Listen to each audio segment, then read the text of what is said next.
Kasus pembunuhan berencana terhadap Brigadir Yosua sudah disidangkan di pengadilan.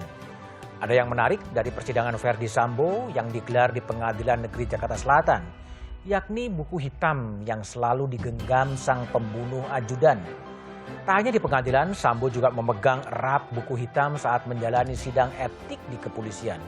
Juga saat pelimpahan barang bukti dan tersangka di kejaksaan. Apa sebenarnya isi buku berwarna hitam ini? Benarkah hanya catatan harian sang mantan Kadif Propam? Atau berisi catatan kelam sejumlah koleganya di kepolisian? Inilah Satu Meja The Forum menguak buku hitam Sambo.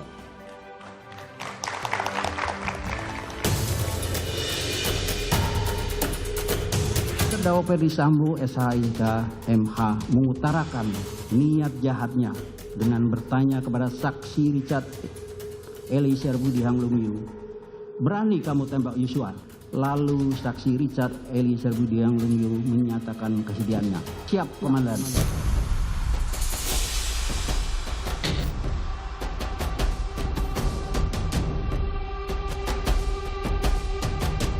Saya sangat menyesali perbuatan saya, namun saya hanya ingin menyatakan bahwa saya hanyalah seorang anggota yang tidak memiliki kemampuan untuk menolak perintah dari seorang jenderal.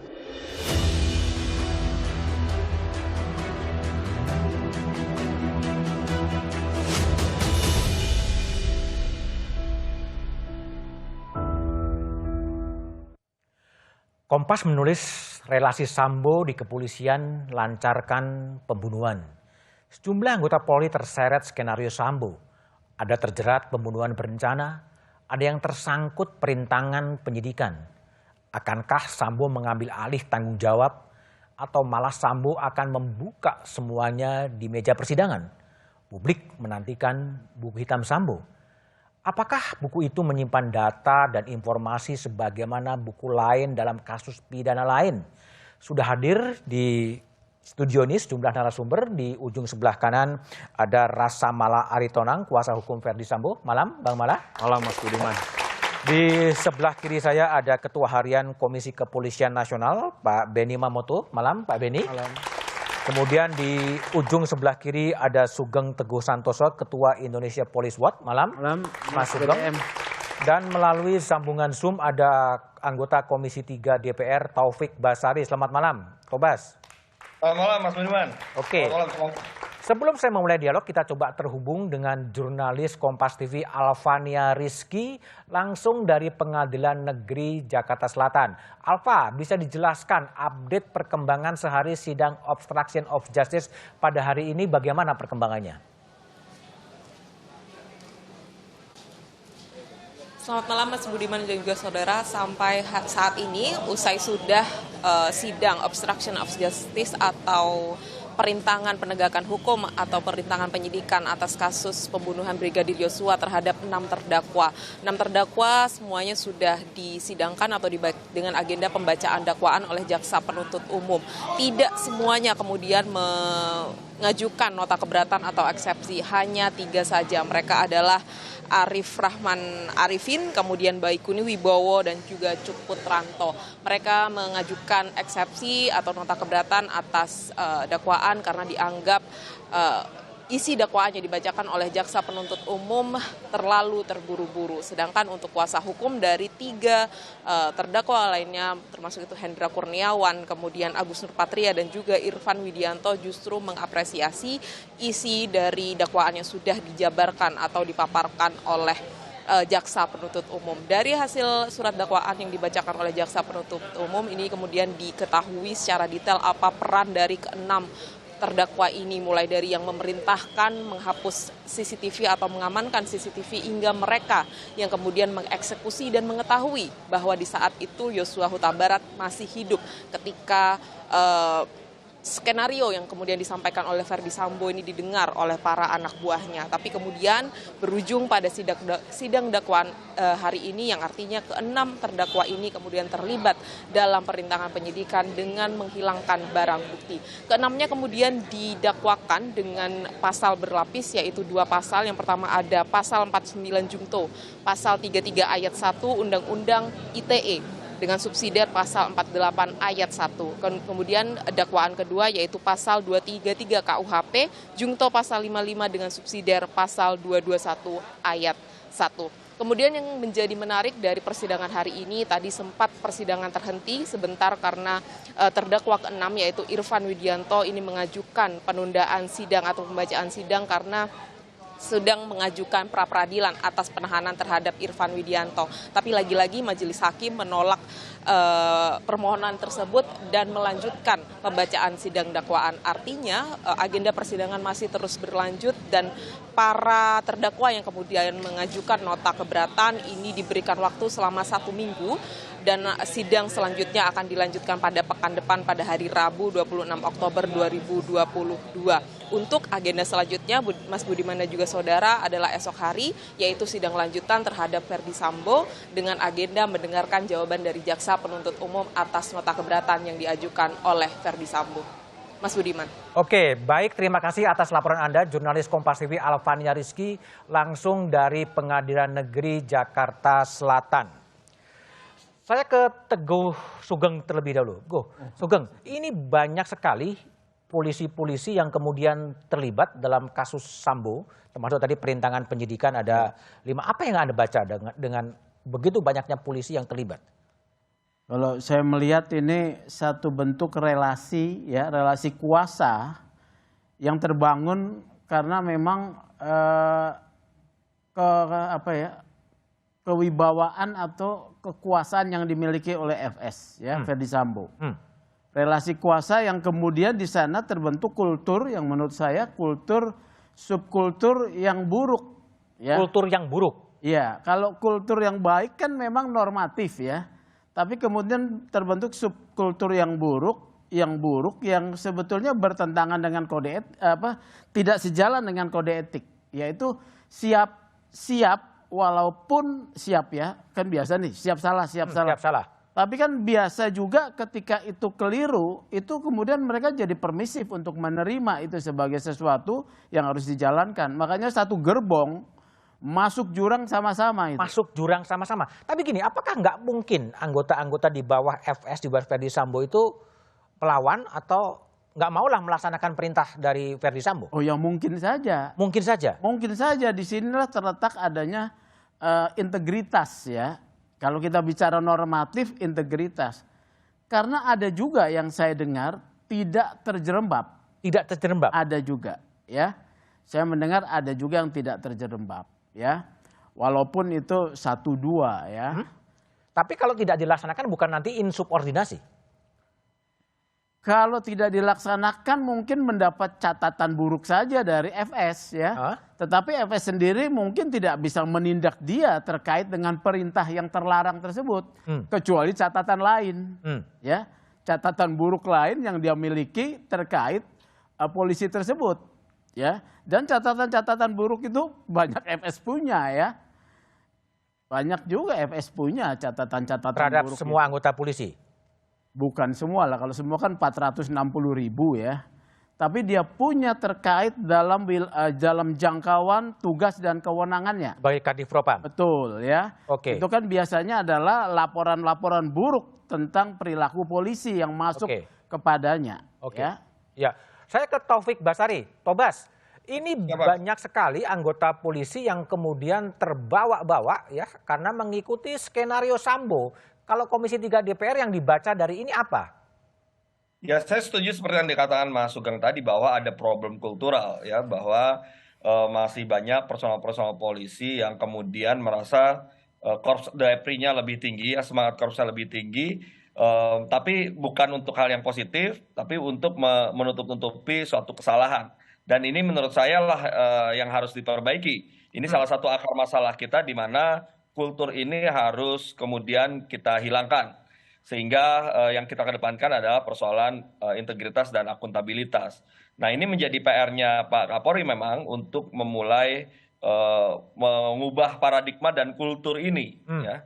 Walaupun memang harus kita akui kultur ini mungkin hanya berlaku di beberapa bidang, beberapa unit di kepolisian. Ada juga sebenarnya unit-unit lain yang sebenarnya harus kita berikan perhatian karena memang mereka tidak terlibat dalam persoalan-persoalan seperti ini, seperti Babin Kaptipmas misalnya.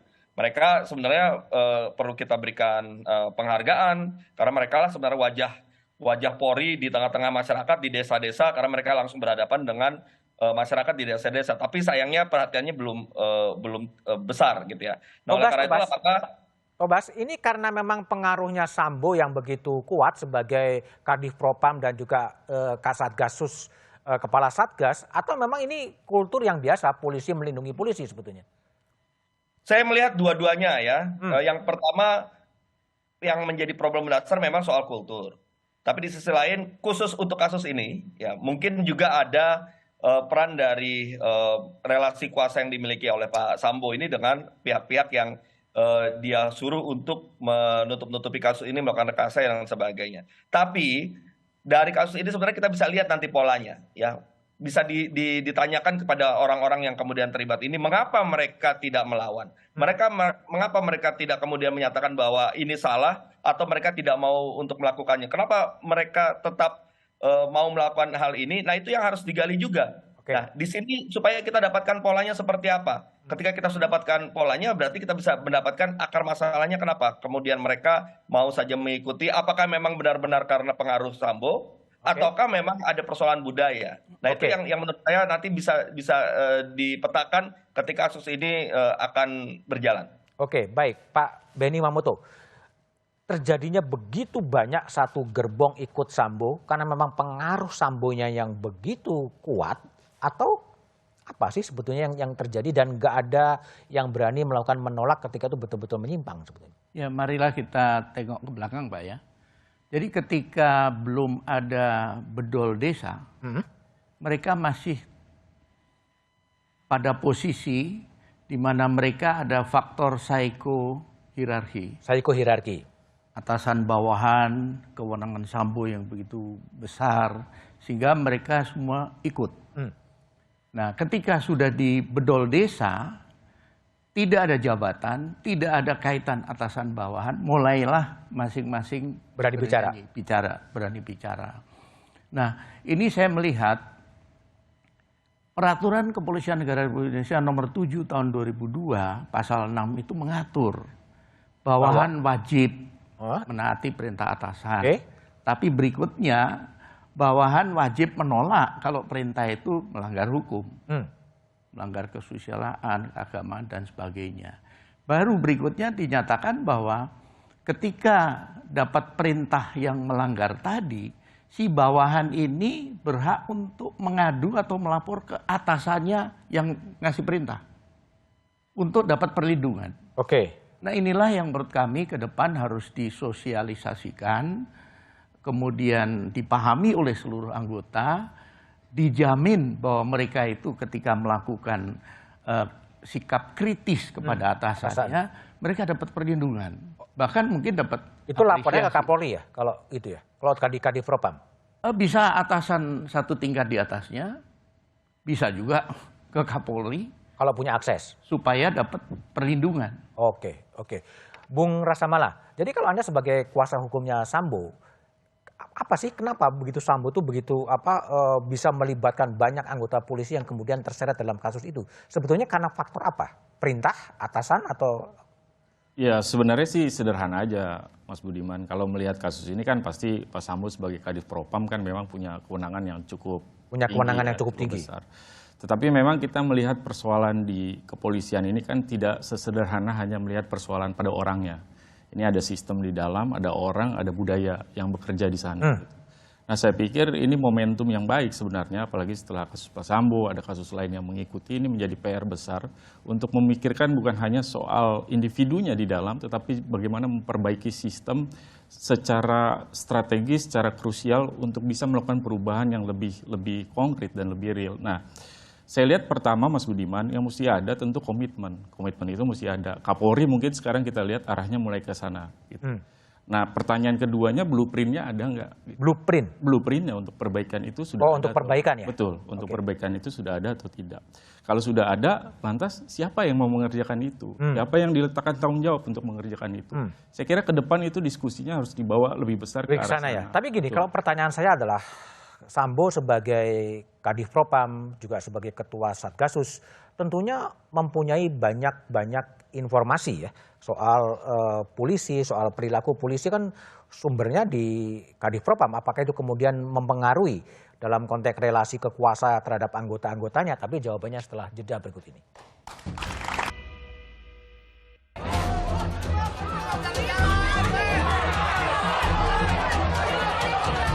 Perkara pembunuhan berencana Brigadir Yosua semakin terbuka. Mengenakan batik berbalut rompi tahanan, Ferdi Sambo tiba di Pengadilan Negeri Jakarta Selatan.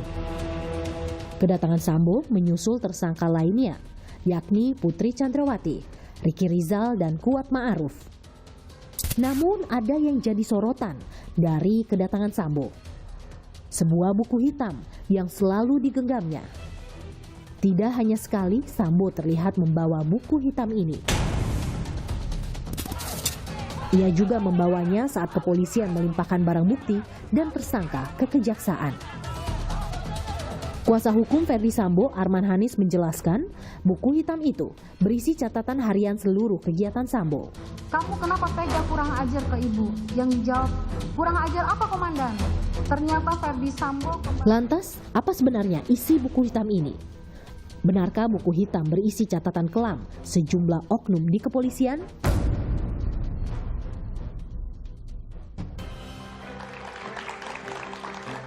Bung Rasamala, banyak orang menyoroti buku hitam yang isinya adalah catatan-catatan harian dari Ferdi Sambo. Anda pernah bertanya, sebetulnya ini buku apa sih sebetulnya? Saya pernah waktu itu beberapa kali ketemu beliau, Mas Budiman, waktu mengunjungi. Memang buku itu selalu dibawa waktu itu. Kebetulan waktu ketemu diletakkan di atas meja. Saya tanya, apa sih Pak isinya gitu. Beliau cuma tersenyum saja. Tersenyum? Tersenyum saja. Tersenyum itu artinya apa ya? Saya juga nggak paham. Saya nggak lanjutin lagi pertanyaan saya. Kenapa nggak dilanjutin, nggak ingin tahu ya? Ya, saya kan baru tidak terlalu banyak berinteraksi sebelumnya. Jadi saya menjaga juga kalau memang ada privacy yang tidak mungkin diungkapkan. Saya tidak mungkin juga, selalu ada batas juga di antara klien itu kan.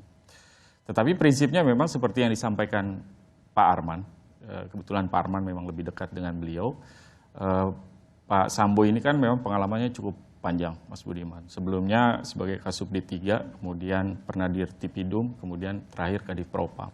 Itu artinya kalau dalam coba hampir semua aktivitas diary kegiatan Sambo itu tercatat di situ semua ya?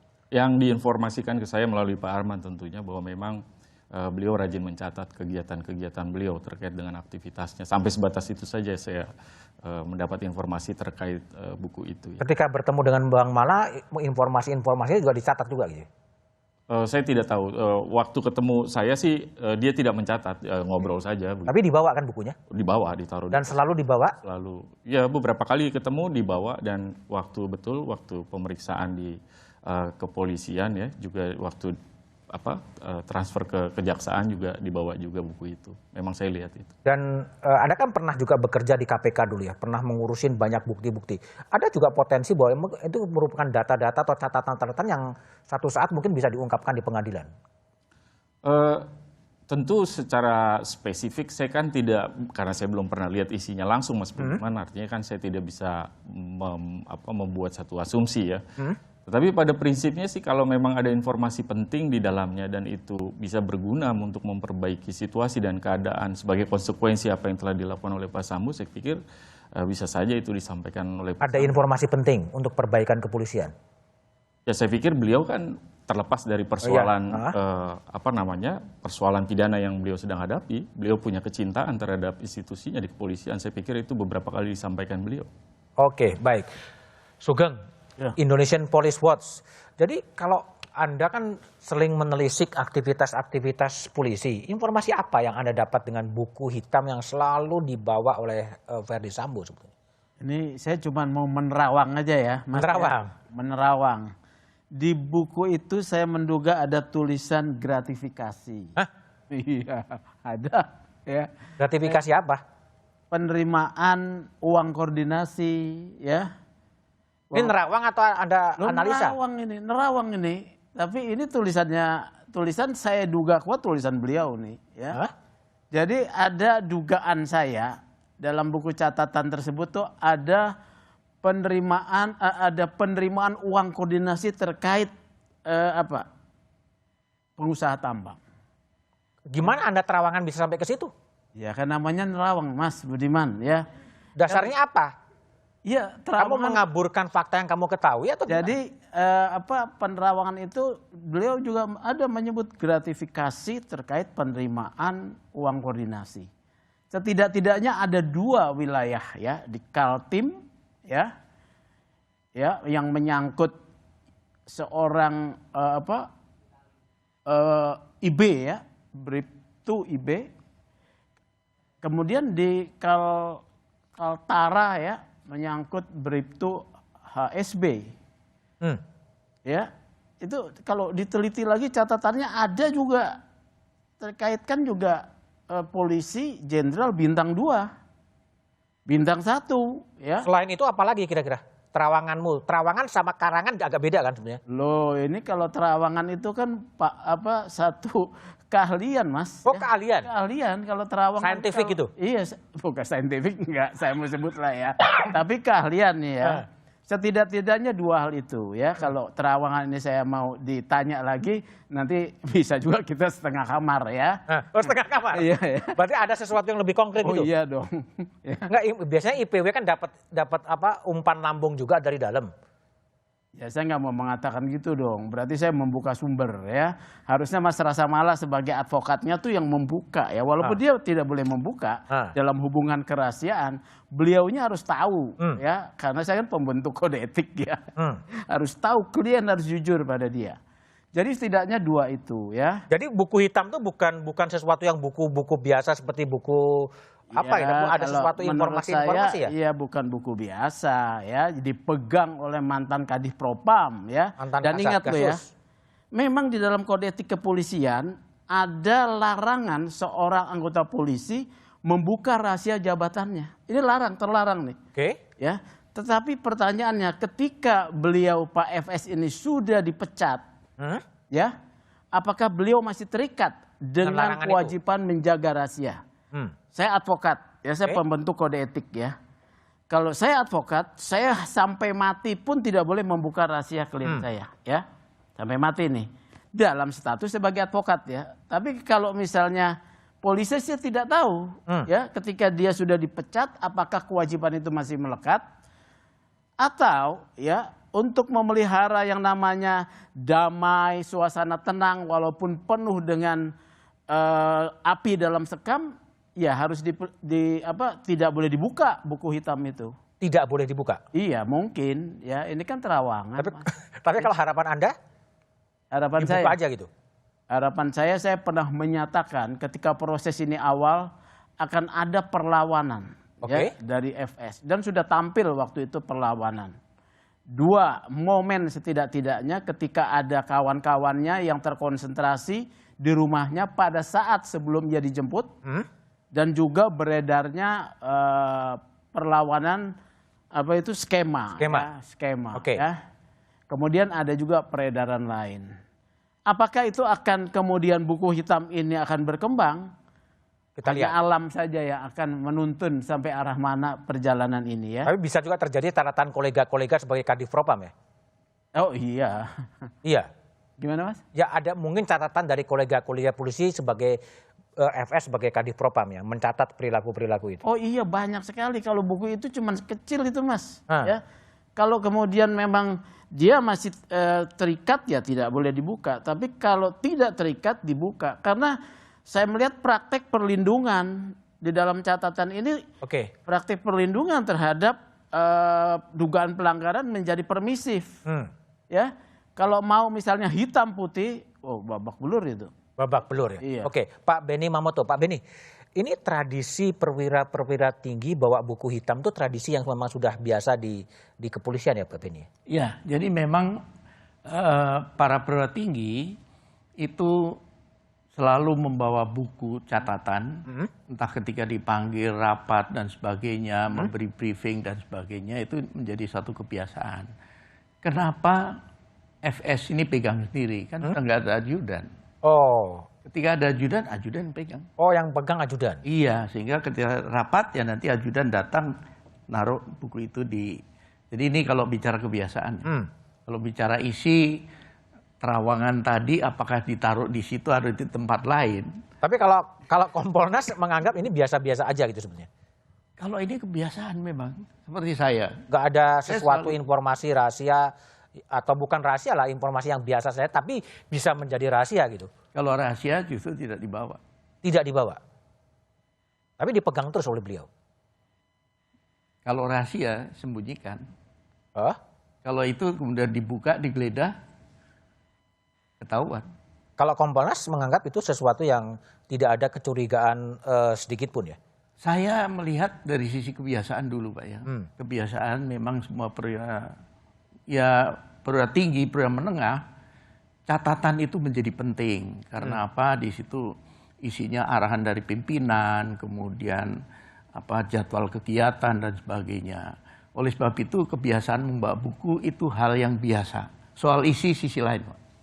Tapi itu memang biasa saja bahwa perwira tinggi itu membawa catatan dan Sambo dipegang sendiri karena ajudannya udah nggak ada gitu ya. Betul. Oke, Taufik Basari, Bung Tobas, ini kan Komisi 3 DPR kan mitra dari kepolisian ya.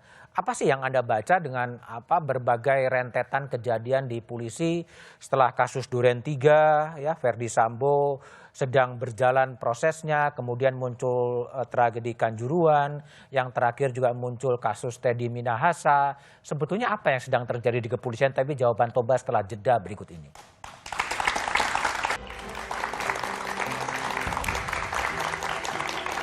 Masih bersama saya Budiman Tanurjo di Satu Meja The Forum. Sebelum saya mulai dialog, kita coba dengar video berikut ini. Mau tidak mau kita harus melakukan reform dengan cara keras. Ini saya sudah sering sampaikan kan, bahwa ikan busuk mulai dari kepala. Ya, kalau tidak bisa kita perbaiki ya kita potong kepalanya kan. Yang melanggar langsung kita potong, sudah begitu aja. Ya pilihannya tinggal mau ikut gerbong atau tidak. Kalau nggak mau ikut gerbong ya keluar kan.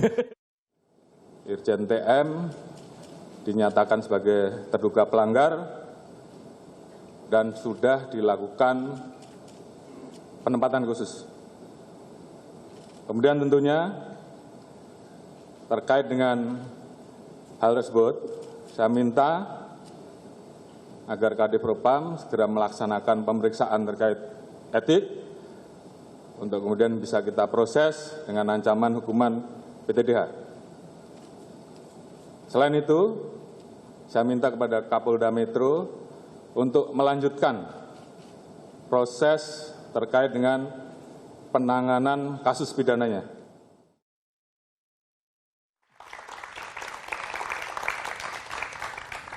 Oke, Taufik Basari, Bung Tobas, jadi Sambo belum selesai, muncul tragedi Kanjuruhan, muncul kasus Teddy Minahasa. Apa yang Anda baca dan yang sedang terjadi di tubuh kepolisian kita?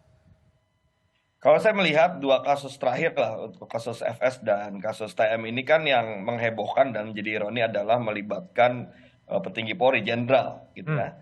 Nah tapi kalau saya melihatnya begini, yang patut kita telusuri terkait dengan dua kasus terakhir ini, apakah ini yang menghebohkan karena jenderalnya, ataukah sebenarnya pola-pola kejadian seperti ini, yaitu rekayasa kasus, kriminalisasi, penggelapan barang bukti, dan hal-hal lain laginya yang sebenarnya ada di dalam kasus-kasus yang melibatkan jenderal ini, sebenarnya adalah peristiwa-peristiwa yang sering terjadi misalnya di tingkat bawah.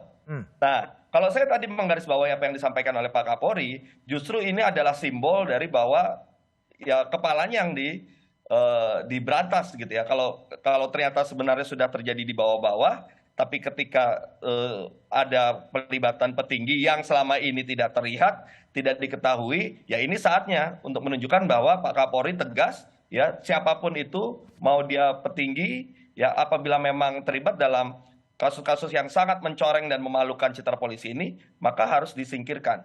Ya itu yang saya tangkap pesan dari kejadian-kejadian ini. Jadi betul memang ironi, tapi di sisi lain kita bisa ambil suatu hikmahnya bahwa ya tanpa pandang bulu, ya kita mulai dari atas, jangan hanya dari bawah saja gitu. Tobas, jadi banyak analis yang mengatakan bahwa kejadian-kejadian ini menunjukkan reformasi kepolisian yang gagal. Anda sependapat? Saya melihatnya reformasi kepolisian yang belum tuntas. Belum tuntas. Belum tuntas. Artinya begini, kita tidak boleh menafikan bahwa upaya untuk kita melakukan reformasi kepolisian ini sudah berjalan. Ya. Ada yang berhasil, ada yang belum tuntas, ada yang mungkin gagal. Yang kemudian harus kita lihat gagalnya karena apa, belum tuntasnya karena apa. Kemudian yang berhasil, apa yang menyebabkan itu menjadi suatu keberhasilan. Nah, jadi kita harus objektif memang, tidak boleh kemudian kita pukul rata bahwa seolah-olah ini semua yang dilakukan selama ini gagal. Jangan juga seperti itu. Nah, kita harus obati dengan penyakitnya harus diobati sesuai dengan obatnya. Jangan kemudian kita bakar seluruh gedungnya. Nah, itu yang menurut saya juga harus kita sikapi ya sebagai masyarakat untuk melihat secara objektif ini. Oke, baik. Sugeng Teguh Santoso, Ketua IPW. Ini kan kejadiannya hat-trick ya. Sambo, Kanjuruhan, Teddy Minahasa. Beruntun. Kalau Anda sebagai IPW yang sedang terjadi di kepolisian apa sih? Kok beruntun begini kejadiannya? Memang terjadi guncangan besar. Ya? Guncangan besar? Guncangan besar sudah pasti itu ya. Tahun 2021 IPW mencatat penindakan yang tegas juga oleh Pak Kapolri, mengalami kenaikan 250% ya, yang diberhentikan dari dibandingkan 2020. Tetapi tidak ada jenderal. Ya. Tahun 2022 ini angkanya menarik nih Mas Budiman ya. Ada 2 bintang 2 di 2022. Oke. Ada 3 bintang 1. Ya, ini kan menarik. Saya lihatin. Apakah karena 2022 pertanyaannya apakah akan ada lagi 1 bintang 2 kena? Kita berharap tidak ya. Oleh karena itu saya melihat peristiwa ini menurut saya alamiah. Alamiah. Bukan perang bintang. Alamiah terjadi ya. Karena apa? Bukan perang bintang. Kalau perang bintang mungkin bisa dibilang rekayasa ya. Tetapi memang semua proses yang terjadi kan ada dasar peristiwa dan fakta dan bukti ya. Oleh karena itu yang harus kita lihat adalah pertanyaannya apa yang dilakukan oleh Pak Kapolri sebagai pimpinan. Ya, ternyata beliau mengambil sikap tegas. Yang menarik adalah saya membaca hari ini survei yang dilakukan oleh Denny JA bahwa kepercayaan kepada institusi Polri ya dibandingkan dengan kepercayaan kepada Kapolrinya lebih tinggi kepada Kapolrinya. Artinya di sana ada problem bahwa ada kultur yang tidak baik di institusi nih, yang kemudian punya harapan sedang diperbaiki oleh Kapolri. Kita melihat rekam jejaknya begitu ya, Kalau ini mau konsisten, ya konsisten benar-benar mau ditindak hitam putih seperti saya katakan tadi, akan terjadi perang bintang benar. Oh, kalau ditindak bersih-bersih akan terjadi perang bintang benar. Terjadi perang bintang benar. Iya Pak Beni. Kalau bersih-bersih program yang diperintahkan oleh Presiden Jokowi kepada Pak Kapolri untuk betul-betul ini menjadi momentum untuk melakukan apa istilahnya bersih-bersih atau pemurnian terhadap lembaga kepolisian, itu sudah jalan dan bakal terjadi perang bintang atau gimana? Kalau saya melihatnya begini, seperti contoh kasus Irjen TM. Pak Kapolri sudah wanti-wanti, sudah memberi peringatan keras. Ketika masih ada yang bandel, itu hanya tunggu waktu. Ya contohnya ini, kasus TM, tanggal 21 Mei baru rilis prestasi, berhasil mengungkap sindikat plus menyita barang bukti 41,4 kg. Itu prestasi. Setelah itu melakukan tindak pidana dengan menggelapkan barang bukti, dia pikir udah nggak ada yang tahu, nggak akan terungkap. Tau-taunya Polda Metro mengungkap. Nah, baru kemudian barang buktinya ditelusuri, asalnya terbongkarlah penggelapan barang bukti itu. Yang disisihkan diganti dengan tawas. Artinya yang bersangkutan masih merasa aman, nggak akan kena, nggak akan terungkap. Kita bicara momentum Pak Beni, ya ini kan pengungkapan kasusnya TM, ya. Ini berbarengan dengan kemudian promosi atau pemindahan jabatan TM dari Kapolda Sumatera Barat ke Kapolda Jatim. Dan kemudian muncul ketika Presiden kemudian mengundang hampir 500 anggota perwira tinggi kepolisian ke istana. Ini koinsiden juga atau seperti apa? Semua serba kebetulan. Serba kebetulan. Tetapi yang jelas promosi TM itu setelah prestasi pengungkapan. 21 Mei kan prestasi pengungkapan sindikat yang dilakukan oleh Kapolres Bukit Tinggi. Prestasi, kemudian promosi. Nah, promosi keluar, terbongkarnya kelakuan pasca pemusnahan barang bukti. Promosinya keluar, apakah memang asisten SDM-nya juga tidak mendeteksi bahwa ini ada kasus sehingga kemudian TM menjadi Kapolda Jatim? Belum terungkap kasusnya. Sama sekali senyap, nggak kedengaran? Tidak kedengaran, justru terungkap setelah Polda Metro mengungkap sindikat yang di Jakarta. Ditelusuri barang bukti berasal dari mana, nyambunglah ke TM. Oke, tapi kalau melihat case yang sedang berkembang, kalau menurut kalkulasi dan intuisi dari Pak Benny Mamoto yang juga sudah banyak makan asam garam di kepolisian, mungkin nggak Sambo ini menjadi kunci untuk melakukan reformasi atau bersih-bersih di tubuh kepolisian? Apa yang terjadi dengan FS? Kemudian tergambar bagaimana bangunan kekuatannya yang selama ini dia bangun. Kalau itu masih bertahan, reformasi kultural tidak akan jalan. Tidak akan jalan? Karena terhambat dengan dia yang harusnya mengawasi, dia yang harusnya menindak internal yang melanggar, sementara dia yang justru mengorganisir. Nah, ada hikmah di balik ini, yaitu dengan terbongkarnya kasus FS ini, kemudian bersih-bersih, nah diharapkan reformasi kultural ini nanti bisa jalan.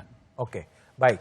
Bung Rasamala, kalau memang ada semacam tawaran atau offering agar FS kemudian membuka saja semua penyimpangan-penyimpangan yang ada di lingkungan kepolisian untuk perbaikan kepolisian, apakah itu akan juga dikerjakan oleh FS? Saya pikir begini Mas Budiman, pertama Pak Sambo itu dari awal sudah menyampaikan bahwa betapa menyesalnya beliau terhadap situasi keadaan hari ini, bahwa reputasi kepolisian menurun, kemudian bagaimana konsekuensi yang begitu luas. Beliau menyampaikan bahwa tidak pernah membayangkan bahwa sedemikian beratnya konsekuensi itu. Nah, dalam kerangka itu, terhadap semua yang ia miliki, kemampuan, pengetahuan, pengalaman dia selama dia di Kasubdit Tipidum, kemudian Kadif Propam terakhir, beliau juga terlibat dalam beberapa kasatgas untuk untuk membongkar kejahatan dan sebagainya. Apabila memang itu dibutuhkan untuk memperbaiki situasi itu, mungkin untuk dilakukan, beliau tentu bersedia untuk melakukan itu. Hanya saja kan yang perlu difikirkan adalah bagaimana caranya untuk bisa menyampaikan itu. Artinya dalam konteks apakah beliau siap berkolaborasi, saya pikir beliau siap untuk berkolaborasi kalau memang itu yang diharapkan dari beliau untuk memperbaiki, kalau masih mungkin untuk memperbaiki situasi itu. Sekali lagi, apa yang disampaikan beliau dalam rangka terlepas dari soal pidana yang sekarang dihadapinya adalah kecintaannya pada institusi kepolisian yang dimana beliau sudah mengabdi di sana selama berpuluh-puluh tahun, ya, Mas Budiman. Saya kira itu ke depan. Tetapi sedikit Mas Budiman, saya pikir yang kita bicarakan ini sekali lagi lebih luas. Kita tidak hanya bicara soal individual, hanya jenderal, bintang, dan sebagainya. Jelas dalam beberapa peristiwa ini menggambarkan ada problem terhadap sistem. Dan itu saya kira ke depan yang mesti dipikirkan dan diperbaiki. Dan dalam kerangka itulah kolaborasi dengan Pak Sambo misalnya, kalau itu bisa dibuat, itu arahnya ke sana. Akan lebih baik ya. Betul. Tapi gimana, sebelum dialog ini saya tutup, saya coba dengar terlebih dahulu ya. Bagaimana sebetulnya segmen ini saya tutup adalah bagaimana sebenarnya harapan publik ya terhadap persidangan dalam kasus Sambo itu sendiri. Kasus-kasus ini Polri bisa belajar buat membersihkan dirinya. Ya semoga semakin bisa melayani masyarakat dengan baik sih, itu aja. Harapannya semoga Polri ke depannya lebih baik lagi. Kan kemarin-kemarin tuh polisi sempat disorot banget gitu ya kinerjanya. Semoga ke depannya ya lebih mengayomi masyarakat, lebih baik lagi deh ke depannya. Harapannya sebagai masyarakat mudah-mudahan kejadian ini merupakan satu awal kebangkitan di mana bisa nunjukin bahwa Polri itu penegak hukum. Bukan hanya slogan saja, tapi benar-benar realitanya seperti apa. Dan kasus ini merupakan kasus yang dimana mungkin kalau menurut orang lain juga sebagai gunung es, dan sekarang baru munculnya itu benar-benar sekaligus yang gede. Harapan untuk Polri di Indonesia ini yaitu lebih untuk bisa membangun citra baik lagi lah. Karena di mana Polri itu tugasnya kan yang utama mengayomi masyarakat ya. Dan nanti ke depannya untuk Polri bisa terus konsisten dalam mengusut berbagai permasalahan gitu. Jangan karena hanya lagi tersorot banyak media aja gitu, Polri bisa kerja secara maksimal.